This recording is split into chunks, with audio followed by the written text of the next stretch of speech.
ओम नमो भगवते वासुदेवाय। आज हम आप लोगों को पितर पक्ष के विषय में बताएंगे और क्या करने से पितरों को मुक्ति मिलती है और पूर्वज खुश होकर हमें आशीर्वाद देते हैं। पितरों का श्राद्ध और तर्पण करके लोग अपने पूर्वजों को खुशियाँ प्रदान करते हैं, जिससे पूर्वज प्रसन्न होकर हमें आशीर्वाद देते हैं।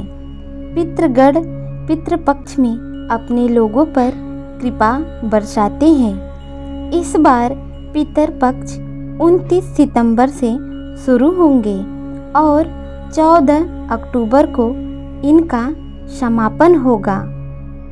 पितरपक्ष में पितरों का श्राद्ध करने से उन्हें मुक्ति मिलती है और पितृदोष से हमें मुक्ति मिलती है। यूँ तो पितृपक्ष में कई कार्य करने के विधान है, जैसे कोई भी पशु पक्षी आए उसको खाना देना, तर्पण करना आदि बहुत सारे होते हैं। इनमें से एक विशेष उपाय है पितृपक्ष में श्रीमद् भागवत कथा सुनना। श्रीमद् भागवत कथा सुनने से पितृदोष से अवश्य ही मुक्ति मिलती है। श्रीमद् भागवत कथा का श्रवण विशेषकर पितरपक्ष में पितृदोष से मुक्ति दिलाता है। पितरपक्ष में इसका श्रवण और पाठन पितरों को मोक्ष दिलाने का अटूट साधन है। परिवार की सुख समृद्धि के लिए पितृदोष से मुक्ति पाने का सर्वोत्तम उपाय पितरपक्ष में श्रीमद् भागवत का पठन, श्रवण या पाठन माना गया है। ऐसा मान्यता है कि श्रीमद् भागवत कथा सुनने से प्रेत पीड़ा का नाश होता है। यह श्रीमद् भागवत कथा धन्य है। यह प्रेत पीड़ा का नाश करने वाली है। भगवान श्री कृष्ण का धाम प्रदान करने वाली है। जैसे अग्नि गीली सूखी छोटी बड़ी समस्त लकड़ियों को जलाती है, उसी प्रकार श्रीमद् भागवत कथा सुनने से मन, वचन और कर्म के द्वारा किए हुए छोटे बड़े नए पुराने समस्त पाप जलकर भस्म हो जाते हैं। आज हम आपके लिए श्रीमद् भागवत कथा के एक अध्याय लेकर आए हैं। कथा इस प्रकार है। प्राचीन समय की बात है। दक्षिण भारत की तुंगभद्रा नदी के तट पर एक नगर में आत्मदेव नामक एक व्यक्ति रहता था, जो सभी वेदों में पारंगत था। उसकी पत्नी का नाम धुंधुली था। धुंधुली बहुत ही सुंदर लेकिन स्वभाव से क्रूर और झगड़ालू थी। घर में सब प्रकार का सुख था, लेकिन वह व्यक्ति अपनी पत्नी से दुखी था। साथ ही साथ उसे कोई संतान का सुख भी नहीं था। वह चिंता में रहता था। उसकी उम्र ढल रही थी। वह सोचता था, यदि उम्र ढल गई तो फिर संतान का मुख देखने को नहीं मिलेगा। यह सब सोचकर उसने बड़े दुखी मन से अपने प्राण त्यागने का मन बना लिया और वह वन में चला गया। वन में एक तालाब में वह कूदने ही वाला था कि तभी एक साधु ने उसे देख लिया और उससे पूछा कि कहो विप्रवर, तुम्हें ऐसी कौन सी भारी चिंता है जिसके कारण तुम प्राण त्याग रहे हो। तब आत्मदेव ने कहा, हे ऋषिवर, मैं संतान के लिए इतना दुखी हो गया हूँ कि मुझे अब अपना जीवन निष्फल लगता है। संतानहीन जीवन को धिक्कार है और मैंने जिस गाय को पाल रखा है वह भी बाज है। यह तो ठीक है, मैं जो पेड़ लगाता हूँ उस पर भी फल फूल नहीं लगते। मैं घर में जो फल लाता हूँ वह भी बहुत जल्दी सड़ जाता है। इन सब बातों से दुखी हो चुका हूँ।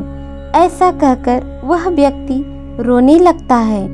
तब वह संत उसकी बात सुनकर उसके ललाट की रेखाओं को देखता है।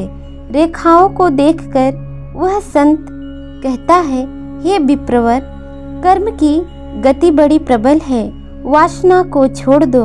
सुनो, मैंने तुम्हारा भाग्य देख लिया है। इस जन्म में तो क्या, अगले 7 जन्मों तक तुम्हारे कोई संतान किसी भी प्रकार नहीं हो सकती।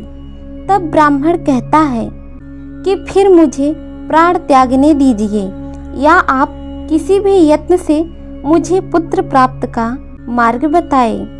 जब वह संत यह देखता है कि व्यक्ति किसी भी प्रकार समझाने पर भी प्राण त्यागने को आमादा है, तो वह अपनी झोली से एक फल निकालकर देता है और कहता है कि इस फल को ले जाओ और अपनी पत्नी को खिला देना, इससे उसके यहाँ एक पुत्र की प्राप्ति होगी।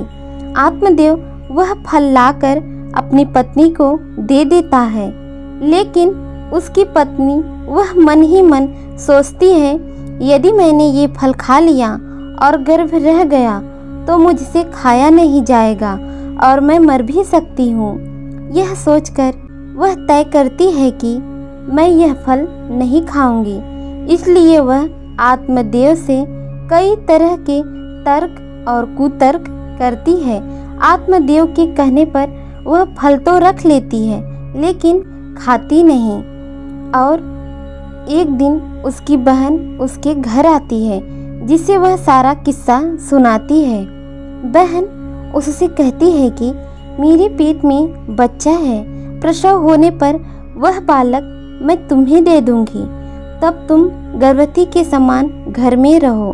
मैं कह दूंगी मेरा बच्चा मर गया है और तुम यह फल अपने गाय को खिला दो। आत्मदेव की पत्नी अपनी बहन की बात मानकर ऐसा ही करती है और उस फल को गाय को खिला देती है। समय व्यतीत होने पर बहन ने बच्चा लाकर धुंधली को दे दिया। पुत्र हुआ है यह सुनकर आत्मदेव को बड़ा आनंद हुआ। धुंधली ने अपने बच्चे का नाम धुंधकारी रखा। इसके 3 माह व्यतीत होने के बाद एक दिन आत्मदेव सुबह गाय को चराना ले गया तो देखता है कि उसकी गाय चारा नहीं खा रही है और उसके पास एक बच्चा है जो कि मनुष्य के आकार का है, बस उसके कान ही गाय के समान थे। उसे देखकर वह बहुत ही आश्चर्य में पड़ जाता है, हालांकि उसे बड़ा आनंद भी होता है। वह उस बच्चे को उठाकर घर में ले जाता है और उसका नाम वह गोकर्ण रखता है। अब उसके 2 बालक हो जाते हैं, एक धुंधकारी, दूसरा गोकर्ण। गोकर्ण बड़ा विद्वान और पंडित ज्ञानी निकलता है, जबकि धुंधकारी दुष्ट, नशेड़ी, क्रोधी, चोर, व्यभिचारी, अस्त्र शस्त्र धारण करने वाला, माता पिता को सताने वाला निकलता है। वह माता पिता की सारी संपत्ति नष्ट कर देता है। एक दिन वह पिता को मार मार कर घर से बाहर निकाल देता है। पिता रोने लगते हैं और कहते हैं मेरी पत्नी का बाज रहना ही अच्छा था।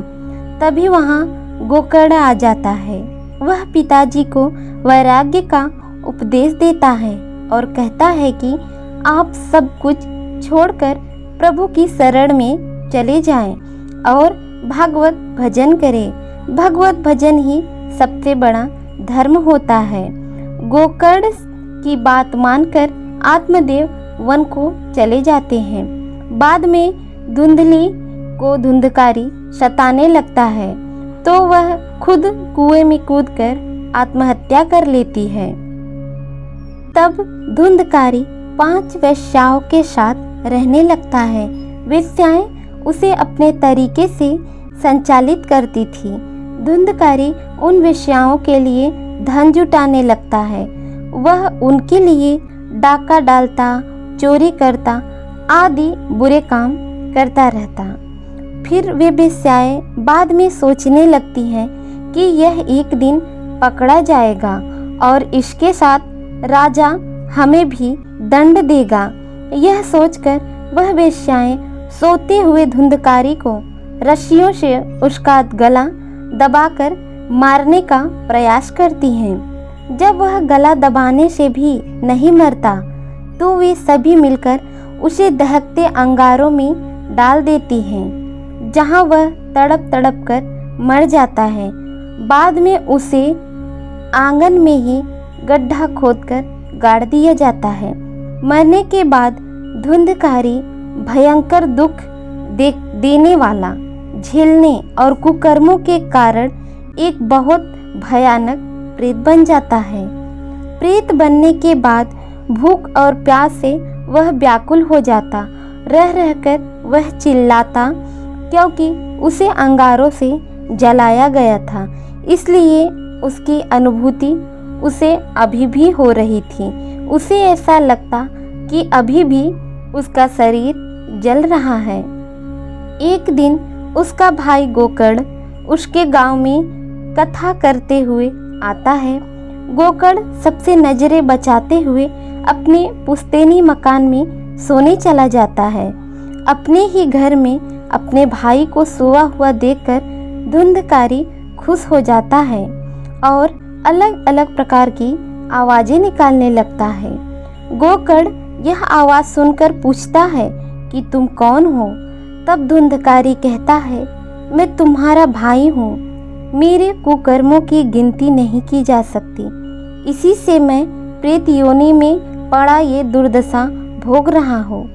भाई, तुम दया करके मुझे इस योनि से छुड़ाओ। गोकर्ण कहता है, मुझे बहुत आश्चर्य हो रहा है।